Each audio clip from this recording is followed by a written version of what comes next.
여야는 오늘도 부동산 정책을 주제로 공방을 이어갔습니다. 여당은 이상경 국토부 차관 발언을 사과했고 야당은 주거 지옥을 막겠다고 공세를 이어갔습니다. 캄보디아에서 현장 국정감사가 진행되는 가운데 국회 정보위원회는 오늘 이와 관련해서 국정원의 비공개 보고를 받았습니다. 취재기자 연결해 들어보겠습니다. 김다연 기자. 네, 국회입니다. 네, 집값이 떨어지면 그때 사라고 말한 이상경 국토부 차관의 발언에 여론이 악화했는데 민주당이 사과했다고요? 네, 지도부 차원에서 공식 사과가 나왔습니다. 민주당 한주도 최고위원은 아침 회의에서 부적절한 발언으로 국민께 심려를 끼쳐 죄송하다면서 이번 일을 계기로 여당은 국민 목소리에 겸허히 귀 기울이고 책임 있는 자세로 국정을 바로 세워 나가겠다고 말했습니다. 또 고위 공직자는 한마디 한마디가 국민 신뢰와 직결된다는 사실을 잊지 말아야 한다는 경고까지 곁들였습니다. 민심 역풍을 차단한 건데 동시에 11호 대책은 주거 사다리를 걷어찬 거라는 야당 비판에는 잘못된 정보로 공포감을 조장한다고 반박했습니다. 박수현 수석 대변인은 투기를 방치하는 거야말로 사다리를 차는 거라며 15억 원 이하의 주택은 현행 대출이 유지된다는 점을 강조했습니다. 신중한 태도에서 점점 정면 돌파를 시도하는 모습인데 여전히 정청래 대표와 김병기 원내대표, 즉 당내 투톱은 부동산과 관련해 일절 언급을 않고 있습니다. 반면 국민의힘은 장동혁 대표가 직접 이끄는 부동산 정상화 특위 첫 회의를 열었습니다.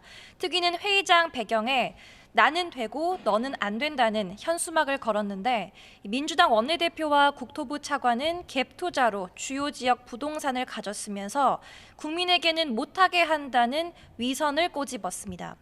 주택 공급은 막고 대출은 조이면 신혼부부가 무슨 수로 내 집을 마련하냐며 이번 정책은 결국 보유세 인상과 세금 폭탄으로 이어질 거라고도 주장했습니다.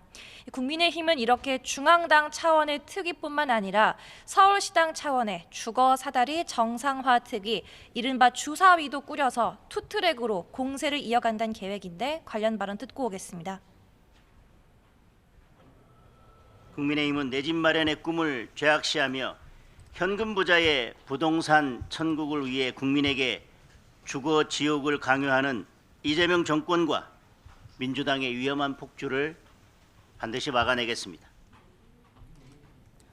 네, 사법개혁을 둘러싼 여야 공방도 치열합니다. 민주당이 다시 조희대 대법원장 흔들기에 나선 모습이네요.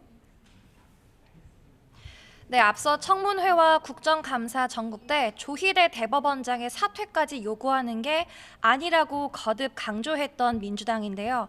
오늘 정청래 대표는 조 대법원장이 대통령을 바꾸려 했다며 공개적으로 거취 결단을 압박했습니다. 관련 발언 듣고 오겠습니다. 대선에 개입해 대통령을 바꾸고자 했던 조희대 대법원장 등 국민의 신임을 배반한 일부 판사들이 사법부의 신뢰와 독립을 해치고 있습니다. 거취를 결단하는 것이 마지막 남은 명예라도 지키는 길임을 명심하시기 바랍니다. 여기에 특검이 김건희 씨 측근과 또 현직 판사의 청탁성 술자리 만남을 포착했다는 YTN 보도를 인용해서 사법개혁 필요성도 거듭 강조했습니다. 특히 판결이 확정돼도 헌법재판소에서 기본권 침해 여부를 따질 수 있는 재판소원 제도를 반대하는 건 판사가 실수해도 그냥 넘어가라는 거냐고 반문하기도 했습니다. 반면 국민의힘은 사법 개혁이 아니라 사법 파괴이자 해체라고 반발합니다. 민주당의 입법에 의한 사법 침탈이라며 야당 법사위 차원에서 긴급 토론회를 열어 이 개혁 의도는 사법부를 발 아래 굴려서 이재명 대통령을 무죄 만들겠다는 거라고 주장했습니다. 나경원 의원은 민주당이 공론화 과정을 거치겠다고 하지만 추미애 위원장은 툭하면 위원들을 강제 퇴장시키고 발언권을 박탈했다면서 답은 이미 정해져 있다고 강조했습니다. 주진우 의원은 자신의 SNS에 재판 소원이 아니라 재판 재개를 해야 한다면서 헌재가 대법원의 정당한 판결을 뒤집으면 그땐 어떻게 구제할 거냐고 지적하기도 했습니다. 네, 국정감사 기간에 현안이 많습니다. 오늘 국회에서는 국가정보원 보고가 진행됐죠. 네, 캄보디아 현지에서는 외통위가 열리고 있는데요. 관련해 국회 정보위원회는 오늘 전체 회의에서 캄보디아 한국인 납치 감금 사태 등 주요 현안을 비공개로 보고받았습니다.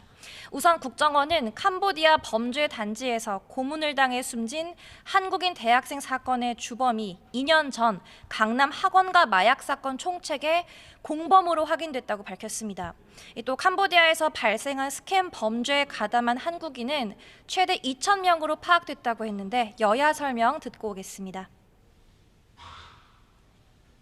스캠 범죄 단지는 프놈펜, 시아누크비를 포함해서 총 50여 곳이며 여기에 가담하고 있는 범죄 종사자들은 약 20만 명으로 추산되고 그 범죄 주범은 2023년 강남 학원가 마약 사건의 총책으로 국정원의 정보 지원으로 캄보디아에서 검거된 리 모 씨의 공범으로 확인이 되었습니다.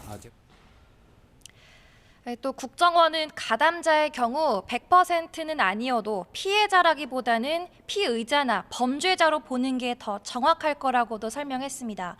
또 현지에서 구조된 범죄자가 다시 캄보디아로 출국할 우려가 있어서 여권 무효화와 출국 금지, 인터폴 적색 수배 등 방법을 마련한다는 계획입니다. 지금까지 국회에서 YTN 김다연입니다.